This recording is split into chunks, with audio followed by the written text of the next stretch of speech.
पुरुष पनि थाक्न सक्छन् तर देखाउने ठाउँ हुँदैन। नारी थाक्दा उनी माइती घर मायालु आमाको काखमा फर्कन सक्छिन्। मायाले भिजेको बाबाको अंगालोमा लुकी थकान बिसाउन सक्छिन्। तर पुरुष थाकेपछि कहाँ जाओस्? ऊ त थाक्नुको अधिकार समेत बोकेर हिँड्ने यात्राको सरापमा छ। किनकि ऊ बाबु हो, रुन्छ भने कमजोर भनिन्छ। ऊ छोरा हो, थकान देखायो भने लाज भनिन्छ।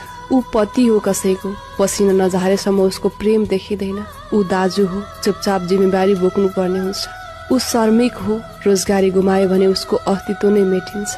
पुरुषको थकान देख्ने आँखा समाजसँग छैन, किनकि उसले आफूलाई शक्तिशाली साबित गर्नुपर्ने दबाव छ र उसले कहिले म थाके भन्न पाउँदैन। ऊ निरन्तर हिँडिरहन्छ, कहिले बाबाको आशा बोकेर, कहिले सन्तानको भविष्य बोकेर, कहिले पत्नीको मुस्कानका लागि त कहिले समाजको चाकरीमा आफू गुमाएर। साँच्चै भन्नु पर्दा पुरुषका लागि जीवन युद्ध हो, तर यो युद्ध जित्दा न कुनै पद पाइन्छ, न रुँदा आँसु झार्ने ठाउँ नै पाइन्छ। ऊ चुपचाप बाँचिरहन्छ कसैको लागि हिरो भएर, तर भित्रभित्र ऊ आफैलाई बिर्सिँदै जान्छ।